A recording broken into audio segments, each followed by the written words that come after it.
Good morning, good afternoon, good evening, wherever you are in the world. Welcome to the Rice and Cannoli podcast. How are you doing today, my friend? Doing well, my friend. How are you? I am doing all right. It's nice and hot here in Amsterdam for the first time in a very, very long time. So I'm enjoying that. I'm enjoying not having the rain. I'm enjoying being able to see the sun. It's quite nice. And you? I think we're heading into a little bit of the opposite. Out here in the Bay Area, the words June gloom come to mind, and Hmm. it has suddenly been very foggy for the last 24 hours in my neck of the woods, and pretty common. Usually we get our summer kind of closer to fall. In September. Mm-hmm. Yeah. But yeah, things are going good. Keeping busy with startup life and all the fun that comes with that. How about on your end? How's startup life treating you? Startup life has been pretty good for me as well. I think that there's always stuff to work on. There's always fires to put out, but I I wouldn't trade it for anything else right now. I don't think I want to go back to a job, at least not for now.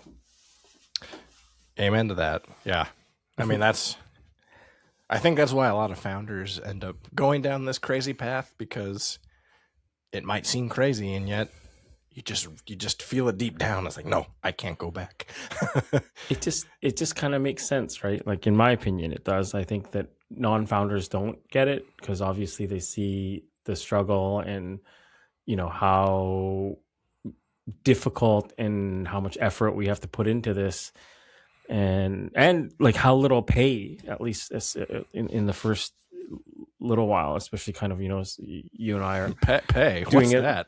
Yeah, you and I are doing it a little different, right? We're bootstrapped and fully funding it ourselves, so that That's makes right. it a little bit trickier, I think, than those that maybe they got like a $10 million pre-seed or something like that. You know what I mean? Though, that's kind of been the talk around social town, is that's kind of the new way to do it, because the bar has moved so far for VC or even PE funding, and the numbers that they often want you to hit, if you're not in kind of the multi-time founder club, or you don't know that VC personally. If your dad is not a billionaire. Yeah, if you don't wear that Patagonia vest, Yeah. that by the time you get that traction that they're supposedly looking for, well, you're darn near profitable at that You don't point. really need the VC Why do you funding at need that the point? funding, Yeah. right? Exactly. There are still reasons one might want to do it anyways, but it's, I think, slowly but surely changing how that landscape is evolving. Now, granted, it would be nice if you had that $10 million pre-seed, and is it? Yeah, but then you have the treadmill and the clock once you take that money. So different sets of problems. But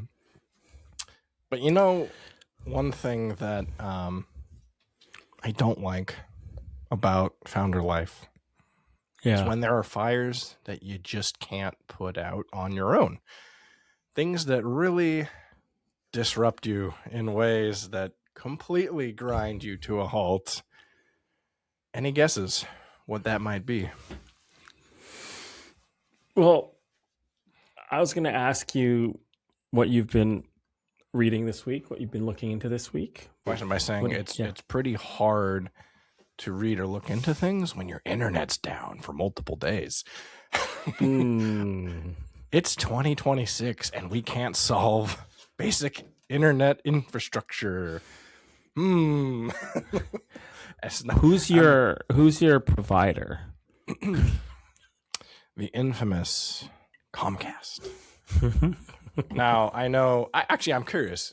Over in Amsterdam, What are the providers like over there before I kind of jump into my little saga? Before you pop off. Mm-hmm. Yeah.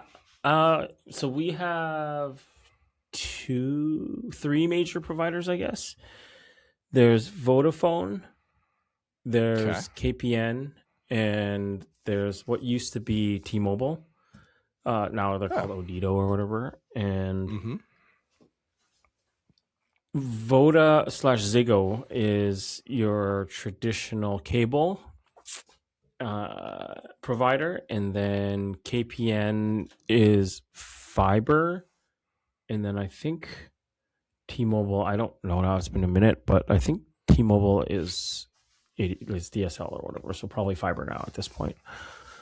And is cable kind of the prevailing thing that most people use over there, or is it pretty evenly dispersed?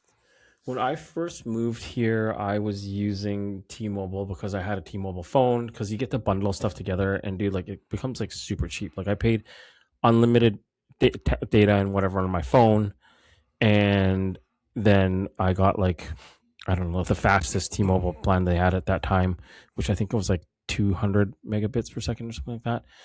And combined together, I was paying like, I think 50 euros a month. So that's why I did that. But then I moved to my house and I couldn't get T-Mobile to work. And this was like during COVID. I had to have internet. And so I was hotspotting the whole time. And, that's not like a good long-term solution. No. So I got annoyed and I just went and bought Vodafone, which was cable. And I never, like, they were fine, but the problem is I never got the full, because I paid for gigabit internet, and like what was super annoying is they're like, oh, these speeds are not guaranteed. I'm just like, okay, you can't guarantee like a gigabit, but like I imagine I should get half. Give me half of that, right? But I wasn't getting even half of that. I was getting like maybe 150 megabits or something like that. So I got super annoyed and whatever, but it was fine. Like, it's okay, like it worked. And then so when KPN actually wired out our building with fiber, I immediately switched, and I haven't looked back. Interesting. And how would you say the quality of the service and the support is? Because that is where my story begins. But I'm curious. I would say the service here is pretty incredible. I couldn't get T-Mobile to work, so I just went and bought Ziggo, and I just got it working. I actually kind of forgot that I was already paying for Ziggo, or for T-Mobile rather. And I think this was like, this went on for like 2 or 3 years, and I was just paying because I had auto pay, right? So I was just like paying. And it was my partner moved in with me, and then she was like, hey, how come you're getting these like T-Mobile bills or whatever? And I was like, oh yeah, that's that internet. I've been meaning to cancel it. I haven't done it for like 3 years. And then she's like, oh my God, right? She's like, you're such a, space cadet, which I am. and so I was like, I better like do it, right? And I kind of actually forgot to cancel it. And they actually called me to do like a customer service call. And I was like, actually, I've been meaning to call you guys. I need to cancel, right? And they're like, oh, okay, like I'll transfer you over to like, the cancellation department. I'm like, okay, of course, like Jesus, so this guy's going to try and save me or whatever, right? Yeah, actually, I just haven't used the service in the last like 2.5 years or however long I've had it for. And they're like, oh, okay, just hang on, let me check your account or whatever. And I'm like, oh God, like they're gonna be like, whatever, I gotta charge you money because like this is my experience with like North American providers. Yeah, the exit tax. Yeah. I imagine that like they're gonna charge me for it. Yeah. And she's like, oh, okay, so we work with prorated billing. And I'm like, here we go, right? and then she's like, so this won't get cut off till like whatever date. And then she's like, but on that date you'll get a refund of 720 euros.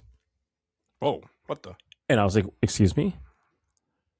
And she's like, well, yeah, you haven't used the service, so like we need to give you your money back. And I was like, is this a joke? and And she's like, no, like you'll get a credit on your bill of like 700 whatever. She's like, just send us back the modem or whatever. Stop talking and just take the money. Yeah. This is the thing I realize is very different from North America to European countries.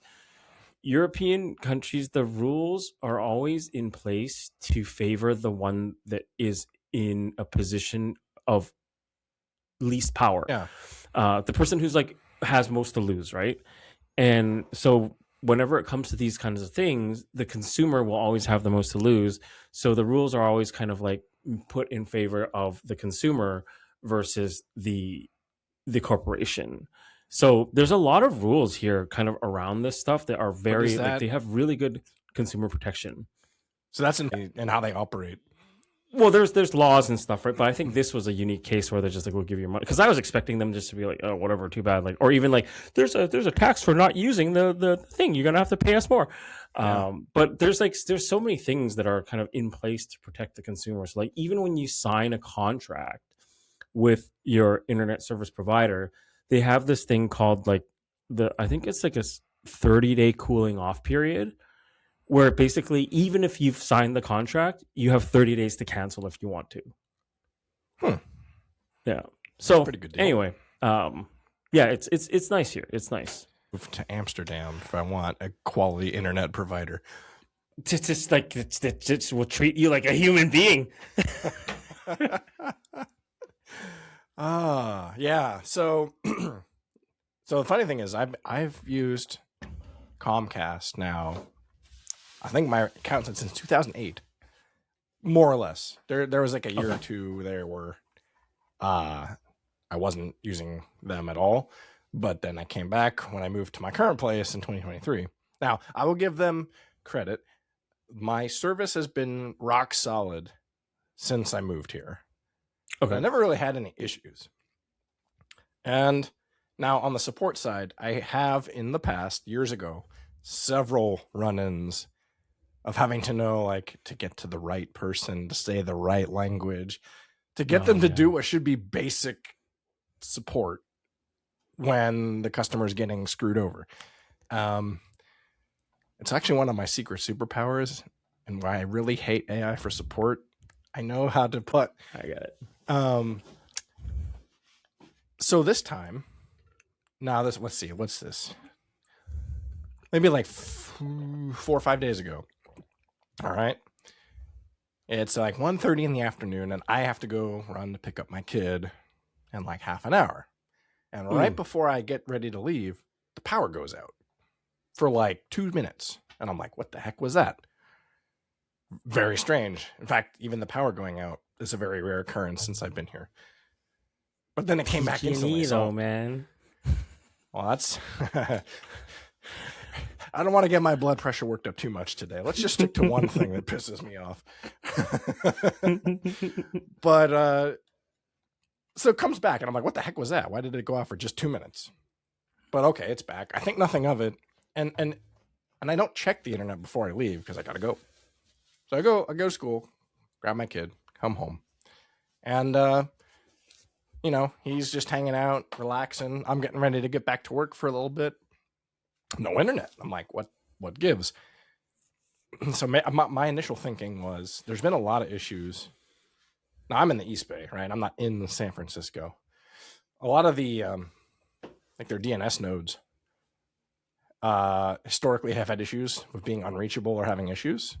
Sure. And so it's not necessarily an issue with your house location. It just happens to be. You have people stealing the wiring from the infrastructure so that they can go sell it for a little chunk of change. Isn't that's USA, baby. So gotta love it. Yeah. Now I'm like, all right, let me check the outage map from my phone because obviously I have Verizon and perfect signal, so thank God. And I have hotspot, but I had been using it somewhat this month being out and about, so I wasn't sure how much I had left, so I'm using it very sparingly. And I call them. I'm like, hey, internet's down. I don't see anything on the outage map. Yeah. So then they walk, did you restart your modem? Did you restart your router? I'm like, yes, I tried all that stuff. Tried Stop turning it asking off and on again. Put your script down and shut up and listen. I feel like in the Bay Area, this is like just such a ridiculous question to ask because like I feel like 90% of people are like nerds and have probably tried all this. But anyway, go on. Well, you'll see at the end of this that I basically solved the problem for them that they should have solved initially. Nice. I like this. Now, ultimately, they're like, we're going to have to send a tech out. I'm like, oh my God. So I'm basically screwed for at least 24 hours because that's when the first appointment was available, was the following afternoon. Of course. So I'm hotspotting off and on between then and the next day. So obviously my startup productivity is quite low. And because my kid's at home, I can't like just up and leave to like a Starbucks. No, of course not. So that's the added wrinkle to that one. Now, next day comes, tech comes out, and he brings like his own modem for testing purposes and sets it up, hooks it up to my router. Everything works. So I got a mesh network, right? Works fine. Fancy. So he's like, I think it's your modem. I think the connection, the cables, everything's fine. I'm like, all right, well, that sucks for me, but fair enough. Now, I bought my own previously because it's cheaper than renting, right? Because typically, historically, Comcast, if you want to use a modem from them, you have to rent it for like $15 a month, which is stupid. Or you can just go buy it at like Best Buy for 100 and it depends on which one you get, but like 120 to like $180. Yeah, so it pays for itself in like 10 months, right? So I'm like, of course I'm going to do that again because I already saved money by doing that. So quickly look it up on my phone. What do they have at Best Buy? Is it the right, compatibility, blah, blah, blah.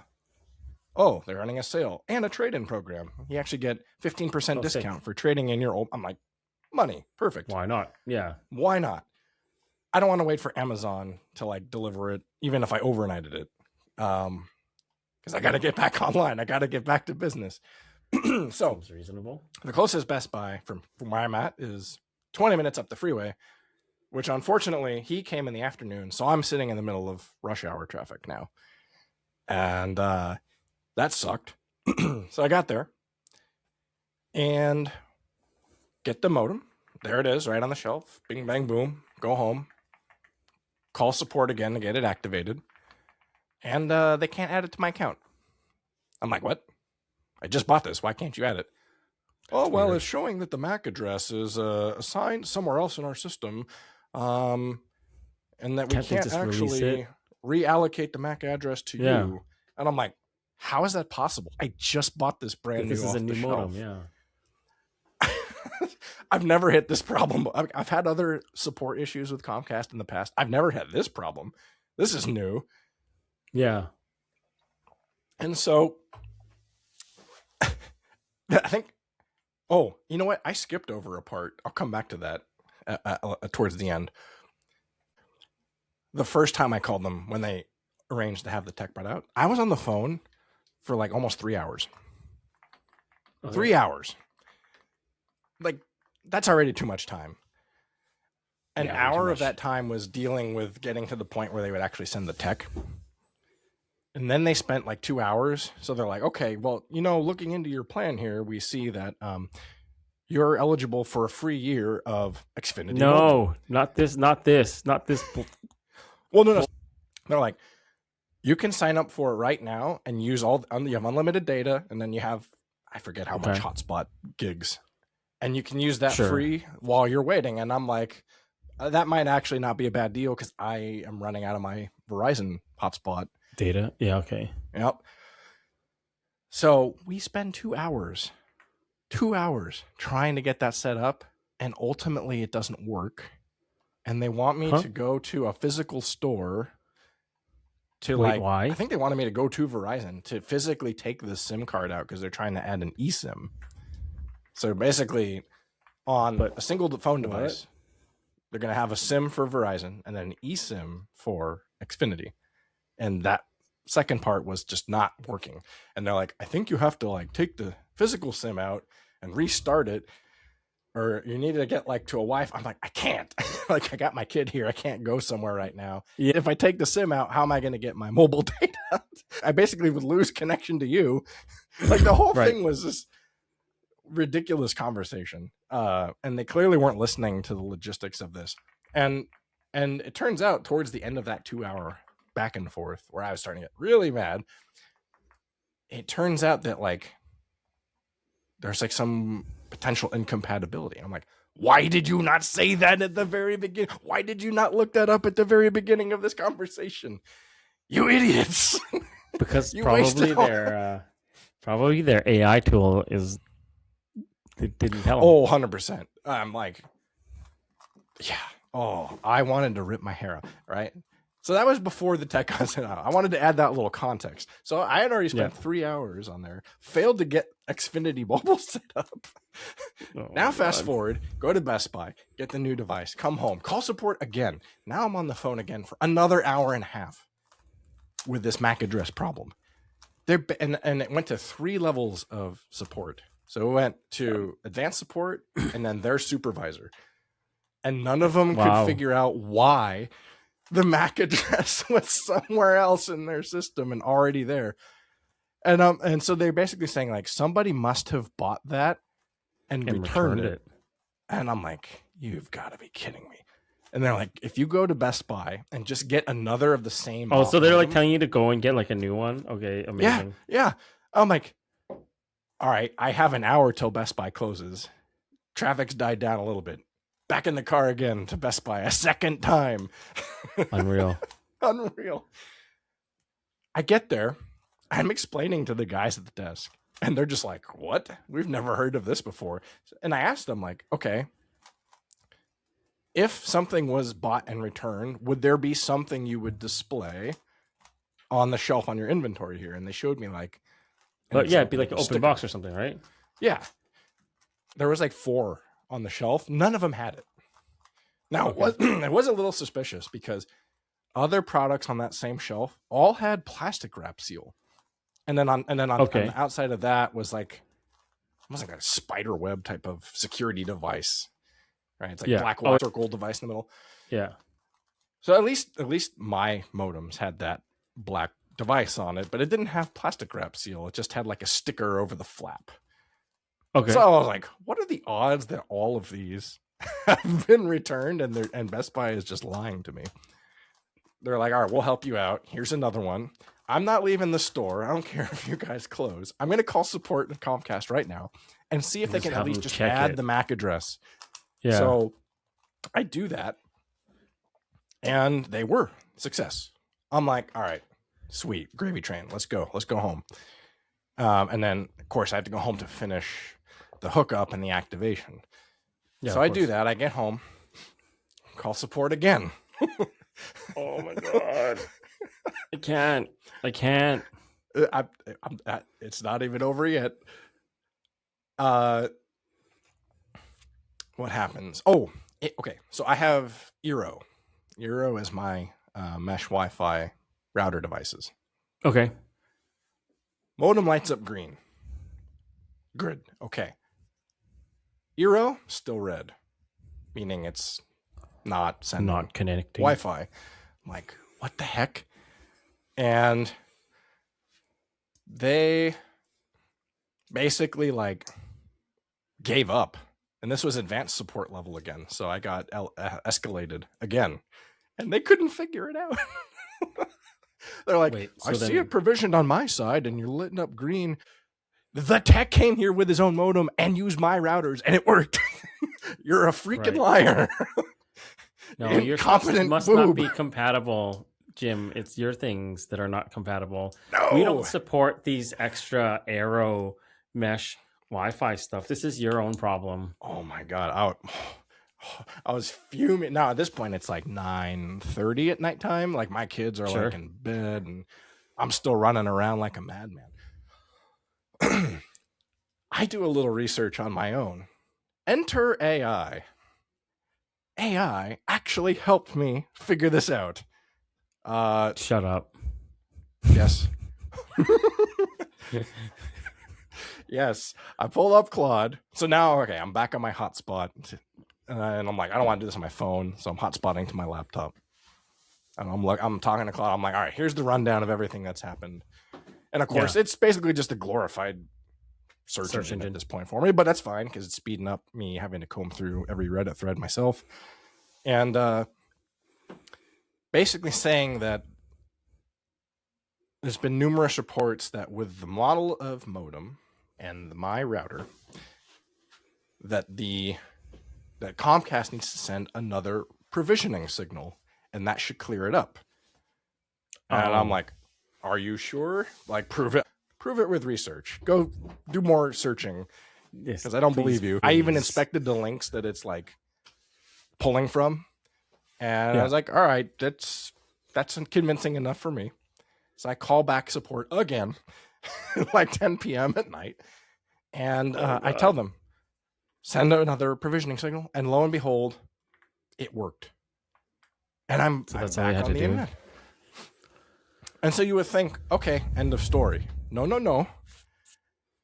So now this support agent was really good. But wait, there's more. Guess where she was based out of. This surprised me.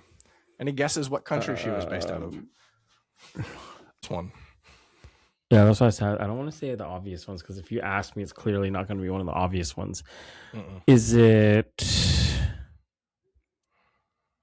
Australia? No. Yeah. All right. Tell me. Egypt. Cairo. I was like, okay, I would have never guessed that in a million. Because she asked me, like, do you know where I'm located? I'm like, not even. She told me the time of where she was at. I'm like, I have no idea what that time zone could be. She was really good. She's like, I just looked up on your plan. You're a Diamond member. You actually get a free modem through Xfinity. And I'm like, I do? A free modem? Yes.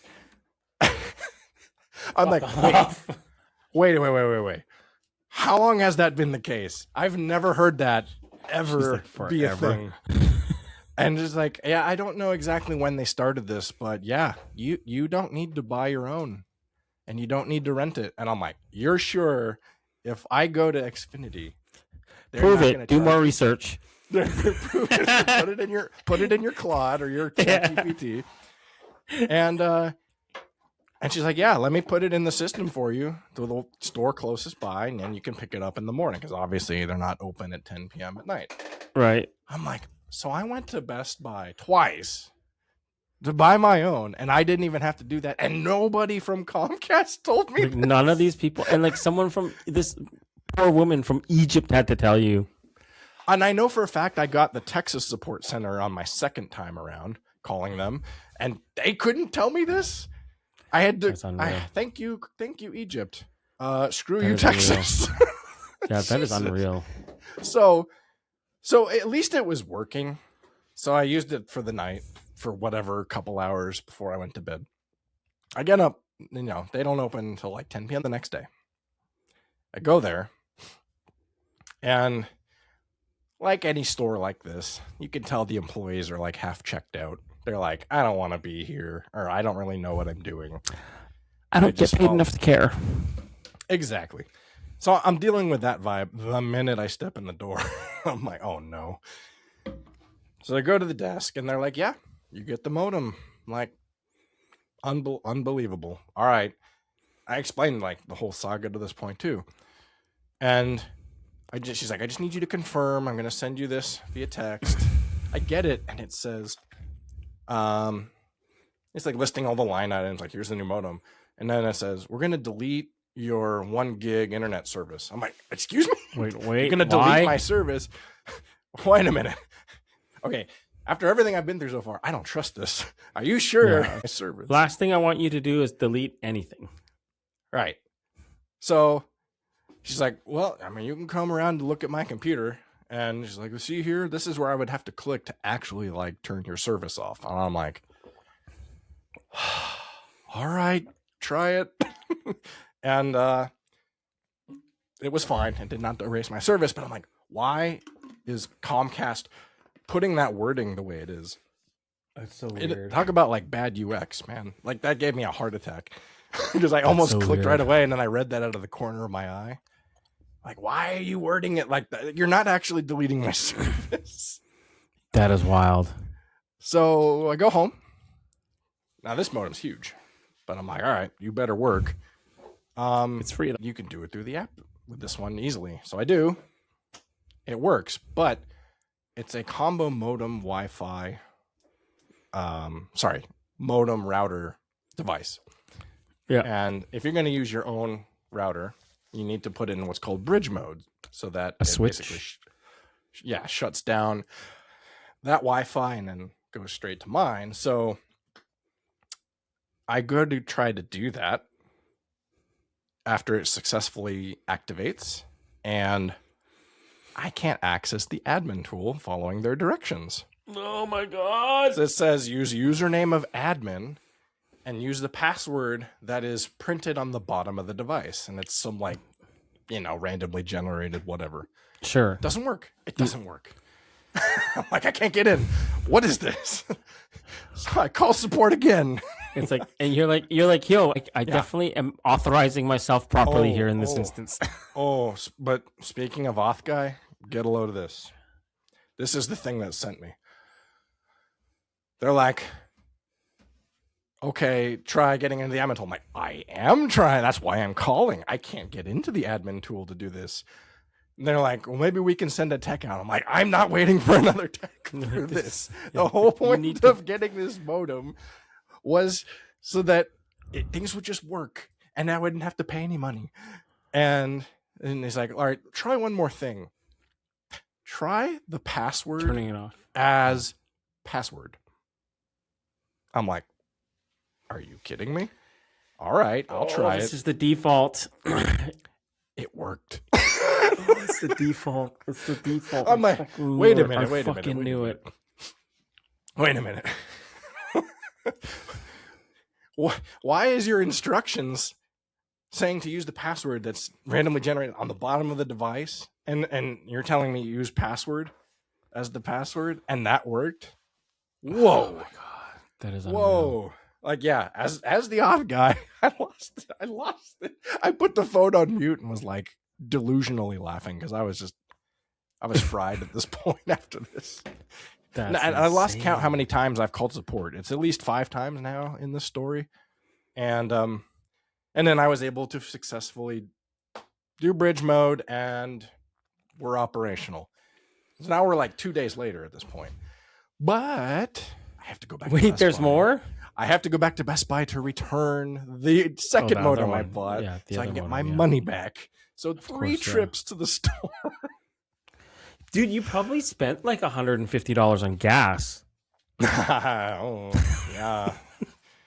That it's over $6 a gallon out here. Yeah, oh my god, that's insane. At least this third time there was 0 traffic. I got there super fast this time. Okay, because this was like, lunchtime. Usually the traffic doesn't hit until around like 2:00. Yeah, 2 or 3. That is so insane to me. Like, all they had to do in the very beginning was just tell me, you get a free modem. Just go to the Xfinity store 1 mile from you, and your problems will be solved. Nobody told me that. Even the tech who came out said, "Oh yeah, you'll have to rent for $15." So even he's under the impression that the renting was still a thing.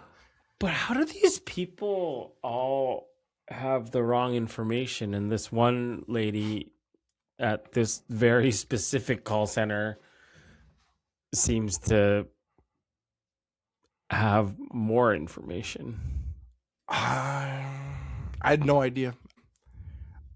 I look back at this sequence of events and I'm just like, what just happened? That's wild. I wasted basically 2 days for something that was not even an outage technically. It was just the device. That is nuts. So what the tech thought was that power surge must have fried killed your modem, which is weird because we have had the power go out before and that never happened in the past. Do you have a power backup or whatever they're called? Surge protector? Yeah, that's what they're called. Yeah. I think my modem was just on the fritz probably anyways, and that was the thing that finished it off because I had it for at least a few years. There you But go. man, the absolute inefficiency and disconnected. Like, I don't think AI on their side would have solved anything on this, because I think they were using their AI. I'm sure at least one of them was. Yeah. I feel like they were using their AI. I still have to go and cancel the Xfinity Mobile that's still technically on my account and not working. Oh So my there's God. another call to. So what's that, like 6 Good or luck. 7 calls? I mean, that one's Yeah. easy because I'm not paying anything right now. So the other kind of main provider that only just recently became an option is Sonic. And Oh. I have heard that there's buffering issues on the performance side, even though it's like a little bit cheaper. Because I Yeah. was like, if I have to get a new modem, this is before I learned about the free modem, Then you're like, I may as well, right? I might as well just switch. Yeah. I get that. But I'm like, nah, like, for all the problems I've had with Comcast service, I mean, the service actually has been steady since I've been here. So I was like, all right, I'll take a chance. And now I'm like, maybe I should Living just the switch. life of regret. But if I'm gonna have buffering issues, that's that's not a good problem either. So I think it's almost buffering like is you're like trapped. probably worse. Yeah, you're trapped out of necessity. And this whole thing just got me thinking, like, all the money flowing into AI, and we can't solve foundational Something so infrastructure. simple. Oh my God. And PG, why is PG&E randomly going out for 2 minutes? I mean, and granted, this time it was just 2 minutes, but you know, they've got their constant share of issues. Why are we not? Where's the innovation on these fronts to make these? Because, like, it's kind of like, who cares about AI if the power and the internet can't stay on? That's true. You know That's what I true. mean? It might be AI that's taking out your power. Maybe they're secretly building a data center somewhere nearby, and I'm just not privy to it yet. Yeah, it could be. But before we move on too quickly, I wanted to. There was something that's been bugging me this week that I want to talk about. Do tell. So, I'm sure you've heard that a certain billionaire is set to be the first trillionaire. I think I know who you're through talking about. through the IPO of a rocket company. I definitely know who you're talking about now. Yeah. So get this. So like in, I think it was April or something like that, the NASDAQ changed their rules that allow how long it takes to list a company into the NASDAQ 100. So in the past, this would take between 3 months or even a year before you could get listed into the NASDAQ 100. So they've changed this now. And I think that's why we're seeing all these companies wanting to IPO right now to 15 days. 15 days? Yeah, 15 days. And there's like another thing that they changed around like the float percentage of the stocks. So historically you had to have like 20% or something like that. But now you can have less than 20%, but they'll basically give you an up to 5x multiplier to get your percentage up to the 20%. So that means that the index is kind of treating this very thinly floated mega cap into a much bigger tradable supply than it actually is. Now, Jim, I need to ask you. No, I'm not. If you have a 401k. Maybe. Why do you ask? Or do you invest in index funds, for example. Possibly. Well, I'm curious where you're going with this.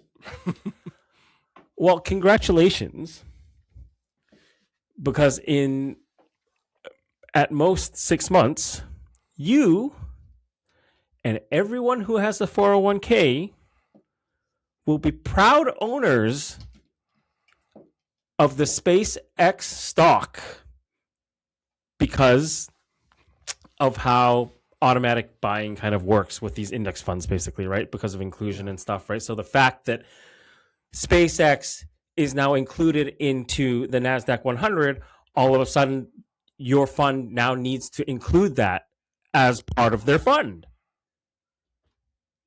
So all of a sudden you now own this rocket company that's losing $5 billion a year, right? Mm-hmm. And get this, Elon is an 85%,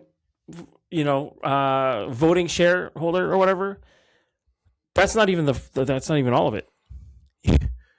You as a shareholder are not even allowed to sue him because there's special provisions in his filing. Say what now? There's more. Like, I'm losing my mind here reading this stuff, right? Because I read the S1. And there's more stuff in there around. They basically allow insiders to sell their stuff sooner than anybody else. Well, I think that's just a formality. I mean, aren't they all already doing that anyways? Yeah, sure, maybe. Now they're just putting it in the big print. Yeah, but here's the thing, right? Let's take a step back and let's look at how we got here. So a few years ago, Elon buys Twitter for $44 million or whatever it was that he paid for it. And by all accounts, since he bought it, it has lost tons of value because you had all the advertisers basically leave his platform. Whatever. Fast forward to, I think it was March of last year. Elon sells Twitter or X to XAI for $44 million. Okay. And now you fast forward to February of this year. Mm-hmm. Elon sells XAI to SpaceX for $250 billion. Okay. And now SpaceX is suddenly worth nearly $1 trillion. Magic. Because of magic internet money. But get this, there's more. Wait, there's more. Oh, As a soon to be proud SpaceX stock owner, Jim, you will also be the proud owner of a fleet of Cybertrucks that Tesla has not been able to sell. Tesla has been unloading a massive amount of Cybertrucks to SpaceX so that Tesla's numbers can look nice. So, a lot to unpack there. what the fuck are we doing?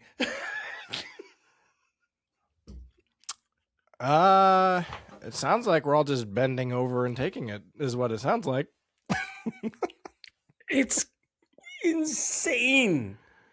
It is so crazy, right? And like basically they've also reserved like 30% of the available stock for retail traders because of the Elon fandom. They think that like retail traders are going to help them push their value up. So like literally this guy who's taken $30 billion in our tax money already in subsidies, is now not able to actually get any more money in the private market. Like VCs aren't funding him for blowing up rockets anymore. And then he's going to dip into your pockets again.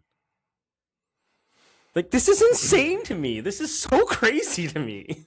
I don't know I'm a little planet relieved. we're living on. I'm a little relieved because most of my current investments are in individual stocks. So I'm a little insulated from that, but I'm sure my wife's 403b is not insulated from that. Unbelievable, right?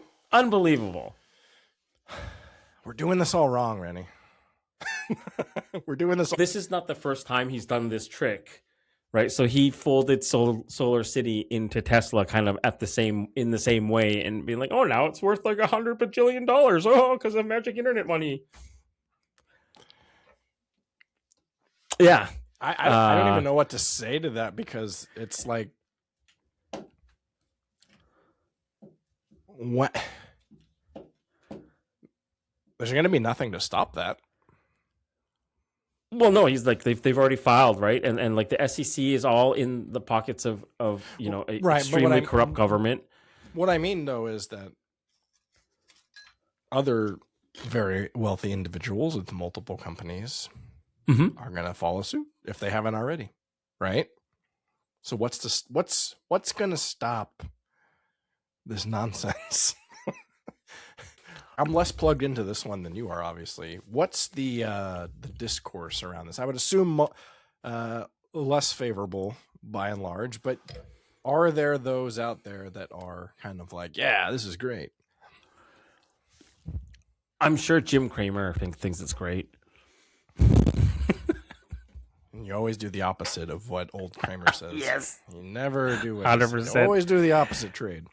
And you'll be fine. Mm-hmm. In my opinion, I think it's pretty shady. I think it's pretty messed up. But from what I've been reading, and maybe like my algorithm might be a little biased as well, right? I don't think that anyone who knows anything about finance is seeing this as like a good thing. And I had a feeling this was coming. I'm like, I bet you he's going to sell XAI to SpaceX and call it an AI company and be like, oh, now my company's worth all this money because it's this AI company. And I'm like, oh, yo, here's the thing. The 11 founders that started XAI, the Anthropic, the DeepMind guys, the OpenAI guys who helped him start XAI. And sorry, I'm a little heated here, but no, keep spitting fire. They've all left the company. And he's just like, yeah, I think we need to fundamentally rebuild the whole. I built it all wrong.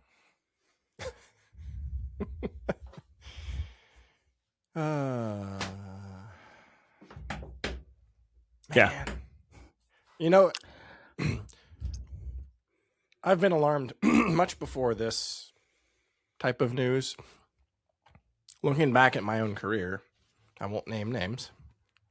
But one of the companies I previously worked for got a huge round of funding from Fidelity, which happens to be where any of my 401k activity has been.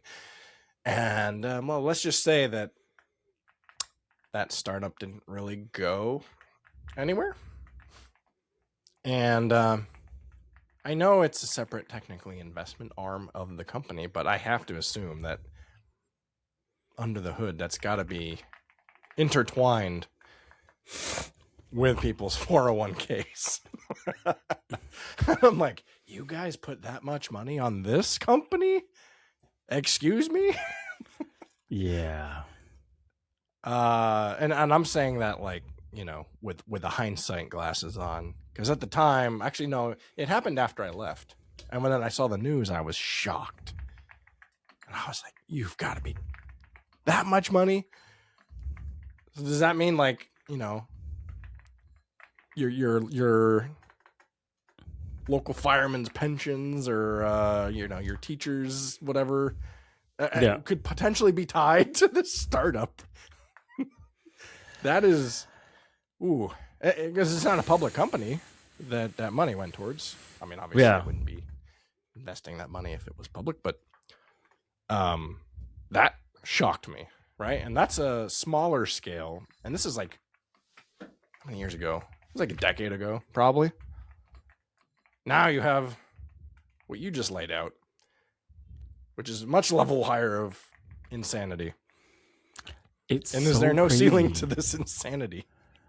It is so crazy, man. Like it's mind blowing. It's mind blowing. So that's been what's chuffing me this week. At least you didn't say that like AI is the industrial revolution, because I would have started booing you. Like all those college grads. Have you seen those videos making the rounds? Yeah. Oh my God. I saw the Eric Schmidt one. Did you see that one? That was brutal. Yeah. Like, talk about being so out of touch.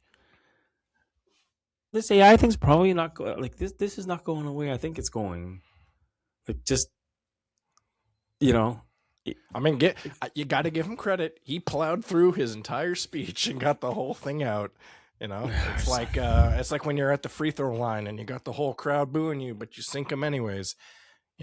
He's probably like, I did it. Look at me. Yeah, I did it. I made the whole speech despite the adversity. Yeah. Actually, it gives me hope for the younger generations coming up.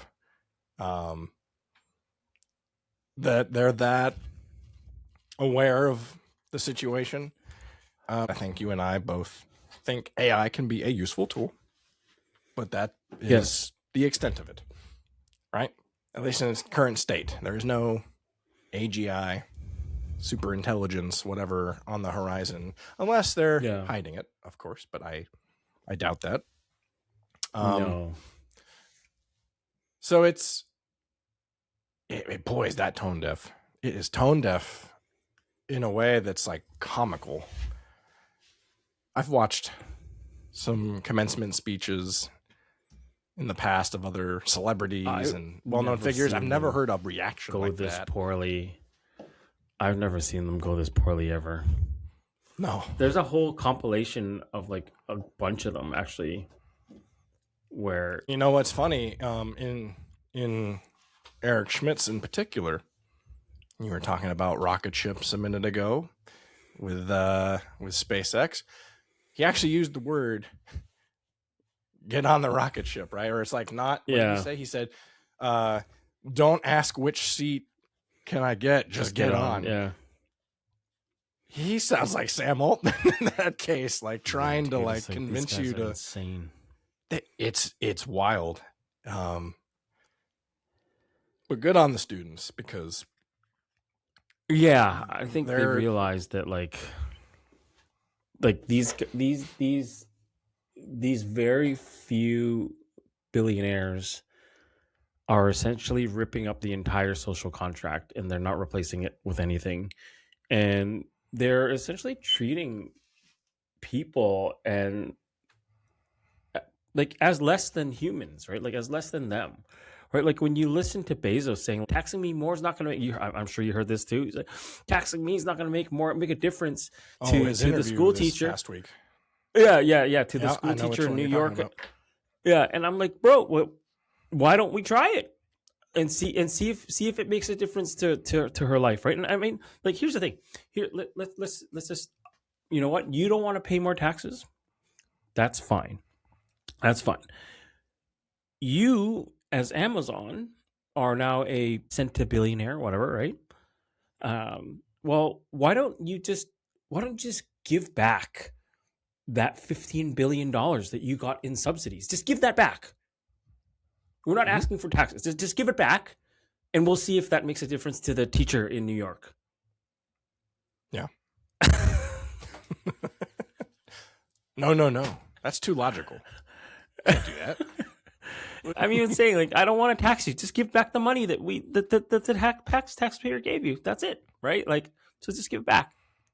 We'll see. We'll see how. That's like the time where he was. What was their rocket? Was it Blue Origin or Blue Oh Horizon? yeah, the penis rocket. And Bezos is quoted saying something like, "And all of this is possible because of you basically giving me all your money." I'm paraphrasing, but that was how it came But that's off. basically what he said, right? Like, You oh my suckers, you gave me all this money. I get to go to space now. God. Speaking of giving all this money, I know you wanted to talk about this. Yeah, and but I know, also want to talk about I know we've been yapping. We like to chat, but yeah, that's the one. That's the one I want to talk about, at least to some degree, is data centers. Everybody's favorite thing these days. Yeah. There's so many stories that we could dive into around this particular topic, but this one came across my newsfeed lately and hit close to home. And I couldn't believe it. 49,000 Lake Tahoe residents fear they'll lose power as data centers strain grids. Experts see electricity crisis ahead. And there's been other instances across the country where there's been battles over data centers and people going to their local governmental meetings and, pushing back. I think that, some of the more prominent ones is like Indiana, some on the East Coast. Utah. But this was one of the few, at least in my radar, that was closer to home, especially because, I have relatives with property up there. And I immediately was thinking like, oh, I wonder if they're going to be affected by this or not. And that's when it started getting a little real. And it's interesting because Lake Tahoe has a lot of wealthy people that have property up there. And I get the impression that of all of the locations to push back on this one will have a big fight on its hands because there's a lot of money in Lake Tahoe. Even if people don't live there, they got their vacation homes and whatever. So I'm very interested to see what the outcome of this will be. Now, granted, the power is being supplied from Nevada, so it's not California. And especially what's that going to do to Lake Tahoe from an environmental standpoint, right? Because that's crazy. Part of the whole argument around this, against this, is the environmental impact, the demand for water, etc. And now you start messing with ecosystems, where you need that water and you need that snowpack. And what's going to happen now if you're diverting a lot of that potentially, maybe even inadvertently, to these data centers? And this is happening all over the country right now. And the dystopian trade is water's going to become a precious commodity, so invest in anything water related from a stock perspective. Oh my God, I can't believe this is something that's happening in my lifetime. I know. And now, speaking of, nothing has happened, I don't believe, officially yet, but it's at least being reported that this could be a thing.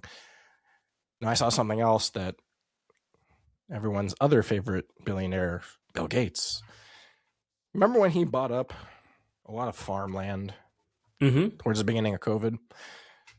Well, some of the rumors floating on the internet these days is he's not actually going to do anything farm related for it. It might actually be turned into more data center. Oh my God. Land.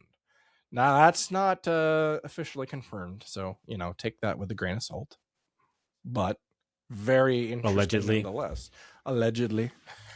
And I have to wonder, how many data centers do we need? Really? Realistically? Okay, everyone's going to use AI. It's pervasive. Great. Yep. If you get all these data centers,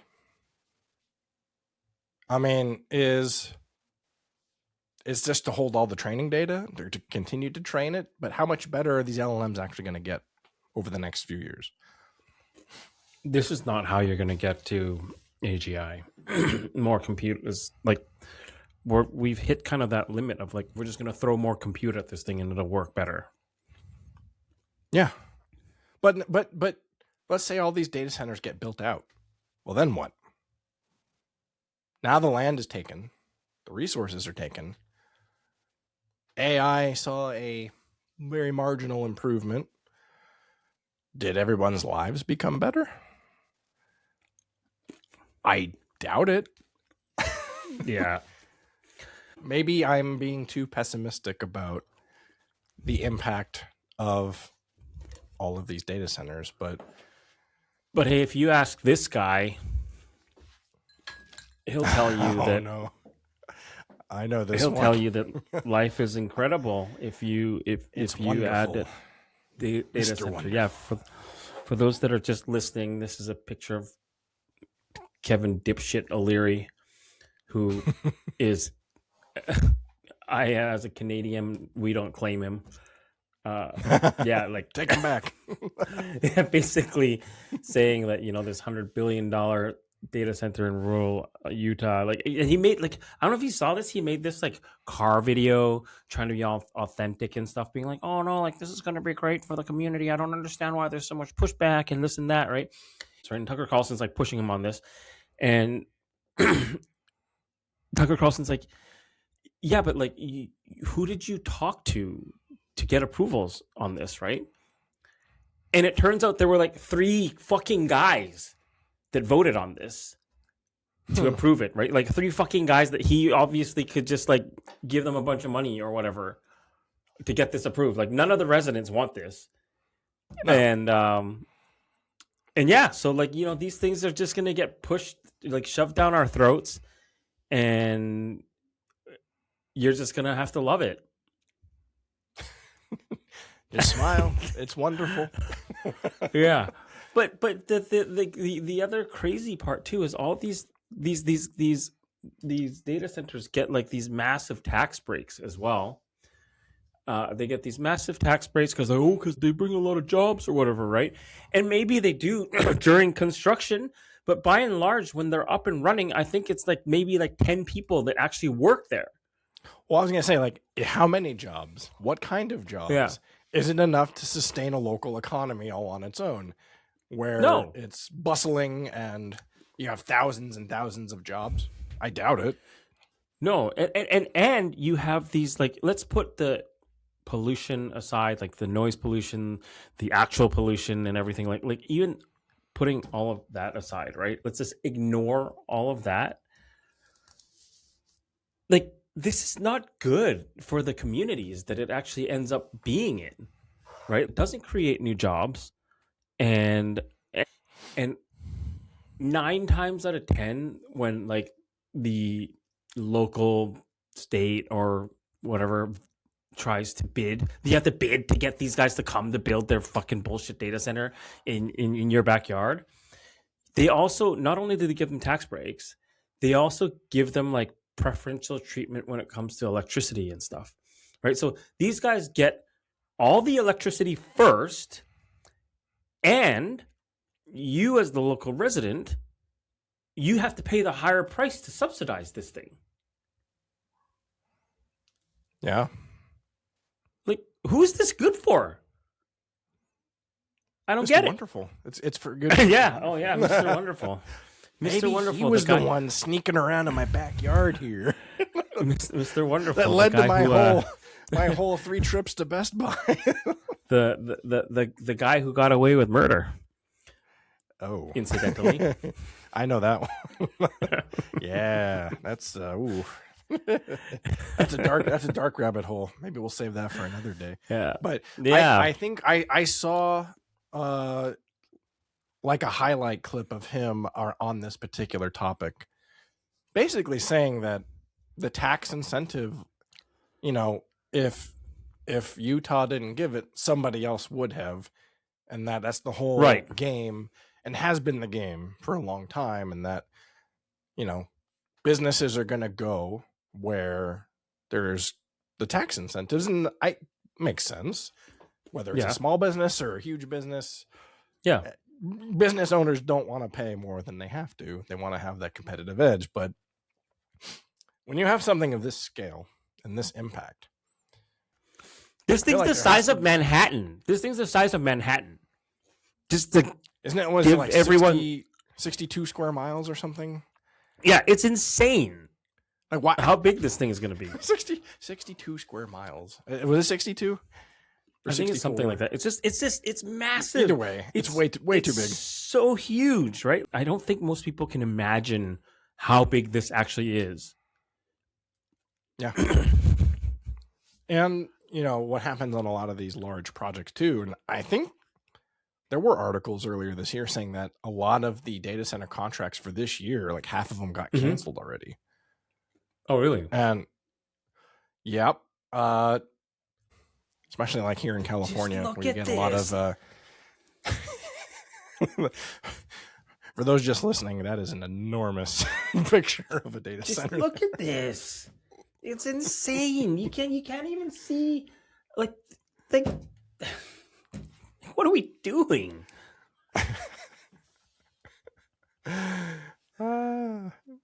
That's incredible. Oh my God. Like here in California, where we have massive infrastructure projects that trains to nowhere. Yeah, where are the NIMBYs now? Where are the NIMBYs now? You know what? To their credit, I think a lot of them are out in full force. And from my understanding, is a lot of these local governments are like, yeah, well, screw you, we're doing it anyways. Man, like these local governments need to be investigated, man. Like they are getting greased, like for sure. They're 100%. There's no way. 100%. And so you have a lot of powder kegs now brewing all over the country, as if there wasn't enough reasons for people to be upset and kind of at their limit. Now, just within their own backyard with their own local governments, they are showing up in numbers and they're still getting ignored. What happens when that goes on long enough? You know what I mean? Well, I'll tell you, in France, they brought out guillotines. So, maybe. I don't think we got any of those in 2026. What? I don't know. So here's the problem. To properly kind of revolt against this, AI ironically is going to make that harder because you're being surveilled now. What's that YC company with the cameras? Flock. Oh my God. Who can go flock themselves as far as I'm concerned. God, these people are so disgusting. Nobody wants that. Nobody wants those cameras. This is the thing I find very ironic about this whole. Your more hawkish parts of the government are like, oh, China is this. It's this surveillance state. They have cameras everywhere. They're tracking everything and all. It's exactly what they want. I was gonna say, speaking of cameras, I lost you, my friend. Oh, really? They're trying to shut us down, Renny. Oh, yeah. At least on my end. I'm still here, I think. Man, the AI got you. No. I got murked. Now I'm gone. They got me too. We're doomed. Maybe this is a good place for us to call it this week. Maybe this is a sign that I need to calm down. Disgust for everything that's going on. But at the end of the day, it's never the technology itself that's the problem. It's the people behind it. And I think that's 100%. Been true with just about any technology that's come out. And I think that's kind of the nuance that maybe gets lost in this pro AI versus anti AI. The AI is the AI. It's the people that are kind of steering the ship, if you will. Mm-hmm. Yeah. But we won't solve all the world's problems today. Not today, but that's Jim. Okay. And on that note, I guess I will see you next week. And yeah, we will do this again. And thinking ahead, by the way, for anybody viewing or listening, at the time of this recording, we have not officially launched or announced our podcast, but that is coming soon. If you're listening or watching this podcast at all, then we have successfully launched. And thank you for being here. And thanks for watching. Yeah. And thank you for listening to our rants and our views of the world. And, we'll continue to hopefully be informative, entertaining. We'll try to do maybe a little more optimistic topic on the next episode. Do something a little lighter. Yeah, something for the kids. Not legitimately, but Awesome. Well, yeah. Thanks for listening, y'all, and we will catch you in the next one. Peace. Bye-bye.